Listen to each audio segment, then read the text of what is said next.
It will now be my Je vais pleasure. maintenant avoir le plaisir de vous adresser la parole. À la fin de mon discours, le chœur chantera « Seigneur, je te suivrai ». Après ce chant, Sylvia H. Allred, première conseillère dans la présidence générale de la Société de secours, nous adressera la parole. Elle sera suivie de Sœur Barbara Thompson, deuxième conseillère dans la présidence générale de la Société de secours. Après quoi, le chœur et l'assemblée chanteront « Vivons ce bonheur ». Mes chères sœurs, que vous êtes belles à voir, et comme nous sommes reconnaissantes d'être avec vous. Nous vous aimons et nous vous estimons énormément. En tant que présidence générale de la Société de secours, nous avons eu l'occasion au cours de l'année passée de vous rendre visite partout dans le monde. Nous nous sommes entretenus avec vous en Allemagne, Danemark, Australie, au Ghana. Nous avons prié avec vous à Singapour, à Hong Kong, en Inde et au Sri Lanka. Nous avons été élevés et édifiés par vous au Brésil, au Chili, à Porto Rico, au Canada et aux États-Unis. Nous nous réjouissons de savoir que vous allez, faisant du bien, comme le Sauveur. Vous accomplissez un travail formidable. Mais nous nous sentons poussés à dire qu'il y a plus à faire. Nous avons recherché l'inspiration du Seigneur pour savoir comment aider la prêtrise à édifier le royaume de Dieu sur la terre. Il est temps que la Société de secours remplisse son objectif comme jamais auparavant. Pour aller de l'avant et accomplir ce que le Seigneur désire, nous devons comprendre clairement l'objectif de la Société de secours. Je vais commencer par rappeler un peu l'histoire de la Société de secours pour expliquer la raison de son établissement. Je vais ensuite parler de 3 responsabilités communes à toutes les sœurs de la Société de secours. Pour terminer, j'expliquerai comment le Seigneur veut que nous accomplissions la mission divine que nous avons reçue, au niveau individuel et au niveau de l'organisation. Il n'est pas possible de comprendre la raison d'être d'une organisation pour les femmes dans l'Église sans comprendre le rétablissement de l'Évangile de Jésus-Christ. Connaissant les calamités qui allaient se produire dans ces derniers jours, le Seigneur a parlé à son serviteur, Joseph Smith fils, et a donné des commandements afin que la foi grandisse sur la terre, afin que son alliance éternelle soit établie, afin que la plénitude de son évangile soit proclamée par les faibles et les simples jusqu'aux extrémités du monde. L'œuvre du Seigneur est accomplie. Son évangile est prêché à toutes les nations, tribus, langues et peuples, et son alliance éternelle est établie par les ordonnances du Temple. Tout comme Marie et Marthe, à l'époque du Nouveau Testament, ont été invités par le Sauveur à participer à son œuvre, de même les femmes de notre dispensation ont officiellement la tâche de participer à l'œuvre du Seigneur.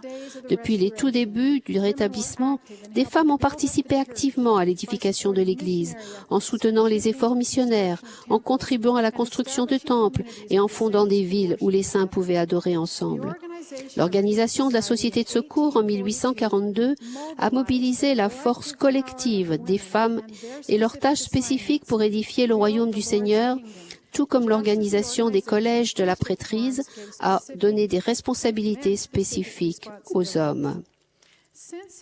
Depuis son organisation, la Société de secours s'est répandue dans le monde et a été appelée la plus grande et d'une manière absolue la plus merveilleuse organisation de femmes sur la terre. Nous savons par Joseph Smith, le prophète, que la Société de secours constituait une partie officielle du rétablissement et qu'une organisation semblable existait pour les femmes dans l'Église primitive. Le prophète Joseph a enseigné que la Société de secours était divinement constituée, divinement autorisée, divinement instituée, divinement ordonnée de Dieu, conformément à la loi du ciel, pour aider le Seigneur à réaliser la vie éternelle de l'homme. Par la Société de secours, les femmes ont dans l'Église un rôle officiel, avec de grandes responsabilités, notamment le service dans le temple et l'enseignement de l'Évangile. De plus, la Société de secours a pour but d'aider les femmes à planter et faire grandir le témoignage de Jésus-Christ et de son Évangile, à fortifier la famille et le foyer, et à remplir tous les devoirs de famille. La Société de secours a la responsabilité de veiller aux besoins des pauvres, des malades et des nécessiteux. Mais Joseph F. Smith a dit que sa plus grande responsabilité est de veiller au bien-être spirituel et au salut de toutes les sœurs de l'Église.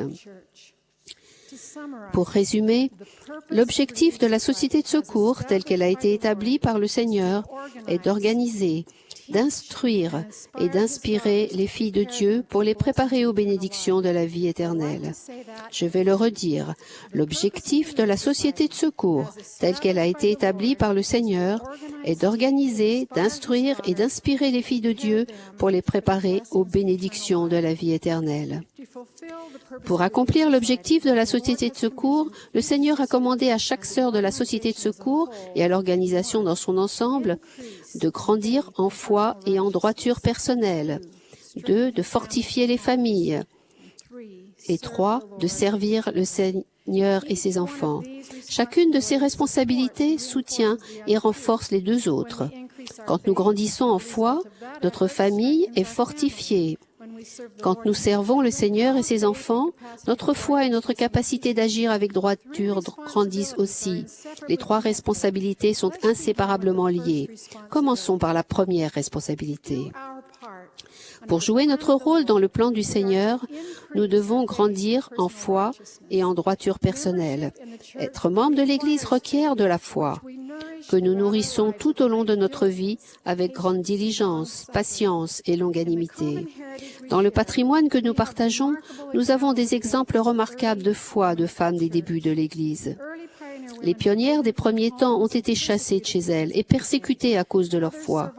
D'autres ont survécu à des incendies, des inondations. Elles ont traversé des océans et parcouru des milliers de kilomètres à pied, dans la poussière, la maladie, mourant presque de faim, pour participer à l'édification du royaume du Seigneur sur la terre. Beaucoup ont enterré maris, femmes, enfants, parents, frères, sœurs. Pourquoi ont-elles fait cela? Parce que le feu de leur foi brûlait en leur âme. Ces femmes remarquables ne recherchaient pas de beaux vêtements, des plaisirs, des grandes maisons ou plus de biens matériels. Comme vous, elles avaient la conviction et le témoignage que l'Évangile rétabli de Jésus-Christ était vrai et que le Seigneur avait besoin qu'elles remplissent leur rôle dans l'établissement de son royaume sur la terre.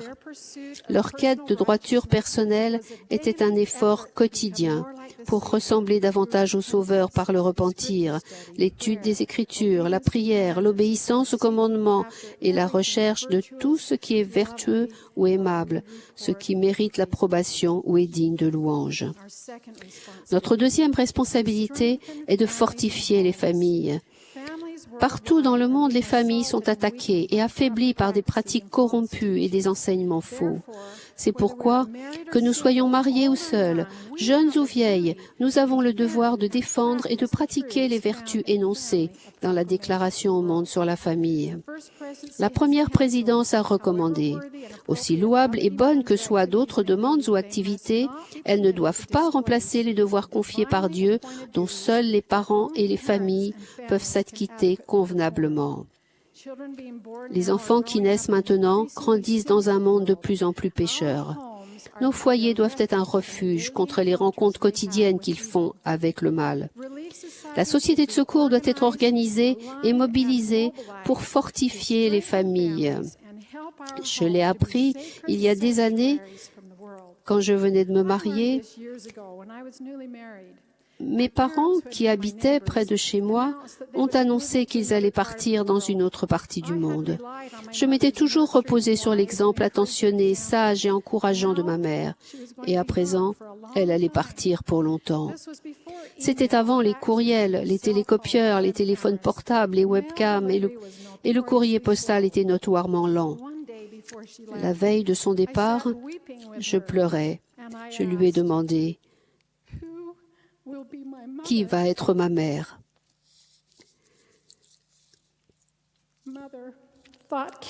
Elle a bien réfléchi et par l'esprit et le pouvoir de la révélation qui vient aux femmes comme elle m'a dit « Si je ne reviens jamais, si tu ne me revois pas, si je ne peux plus t'enseigner autre chose, attache-toi à la société de secours. La société de secours sera ta mère. » Ma mère savait que si j'étais malade, les sœurs s'occuperaient de moi et que quand j'aurais mes enfants, elles m'aideraient. Mais le plus grand espoir de ma mère était que les sœurs de la Société de secours seraient pour moi des dirigeantes puissantes et spirituelles. J'ai commencé à ce moment-là à beaucoup apprendre de femmes d'envergure et de foi. 3 femmes ont eu l'appel de présidente de la Société de secours dans mes paroisses pendant les années d'absence de mes parents. Alta Chamberlain m'a demandé d'enseigner la gestion du temps et l'organisation familiale, peut-être parce qu'elle a vu que j'avais besoin de m'améliorer dans ces domaines. Jeanne Horn m'a enseigné à faire ma première étude personnelle sérieuse du livre de Mormon. Norma Healy m'a donné mes premières tâches à la conserverie et m'a beaucoup appris sur le service. Ces femmes formidables avaient compris l'objectif de la Société de secours. La troisième responsabilité de toutes les femmes de l'Église est de servir le Seigneur et ses enfants. Je trouve intéressant que durant les années d'absence de ma mère, j'ai servi comme présidente de la primaire, puis comme présidente des jeunes filles de notre paroisse. Je faisais partie du conseil de paroisse qui travaillait sous la direction de l'épiscopat. Boyd K. Packer nous a enseigné que tout comme le service de nombreux frères à la prêtrise d'Aaron fortifie la prêtrise supérieure, de même, notre service aux jeunes filles à la primaire sera une bénédiction pour la Société de secours. Quand nous servons dans une autre auxiliaire, nous ne sommes pas relevés de nos liens avec les sœurs de la Société de secours. Du fait que nous n'entrons pas à la Société de secours et n'en sortons pas, nous sommes toujours liés à l'objectif et aux responsabilités de la Société de secours. Et nous avons la bénédiction d'avoir toutes les occasions d'être des exemples et des bergers remplis de foi pour les enfants de notre Père. À la Société de secours, il y a certaines des occasions de service les plus remarquables sur Terre qui soient disponibles pour toutes les sœurs. Au cours de mes voyages de par le monde, j'ai vu que des milliers et des milliers d'entre vous, actuellement sans mari et sans enfants, sont un réservoir incroyable de foi, de talent et de dévouement. Personne n'est mieux placé que vous pour travailler dans les temples, faire une mission, instruire la génération montante et aider les opprimés. La Société de secours a besoin de vous. J'ai aussi été émerveillée par votre jeunesse et votre énergie, vous qui arrivez juste à la Société de secours après le programme des jeunes filles. J'ai vu à quel point votre cœur aspire à faire le bien dans le monde. J'ai souvent imaginé ce qui pourrait arriver dans l'œuvre d'histoire familiale, par exemple, si vous transmettiez vos compétences techniques à des sœurs plus âgées comme moi. Nous ne pouvons tout simplement pas nous permettre de gaspiller votre jeunesse et votre énergie en vous demandant de regarder des femmes plus âgées et plus expérimentées s'occuper de la planification, de l'organisation et du travail de la Société de secours. Nous pouvons accomplir l'œuvre du Seigneur à sa manière, en recherchant, recevant et appliquant la révélation personnelle. Sans révélation personnelle, nous ne pouvons pas réussir. Si nous suivons la révélation personnelle, nous ne pouvons pas échouer. Le prophète Néphi nous a dit du Saint-Esprit, « Il vous montrera tout ce que vous devez faire. » Il a été prophétisé que dans les derniers jours, le Seigneur déverserait son esprit sur ses serviteurs et ses servantes.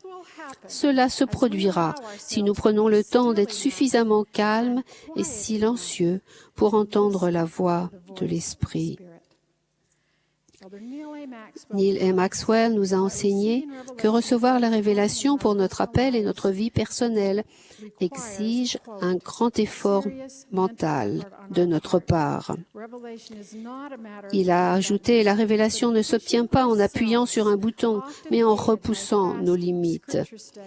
Souvent, avec l'aide du jeûne, de l'étude des Écritures et de la méditation personnelle, surtout, la révélation exige de nous un niveau de droiture personnelle suffisant, de sorte que des justes reçoivent parfois des révélations sans les avoir demandées.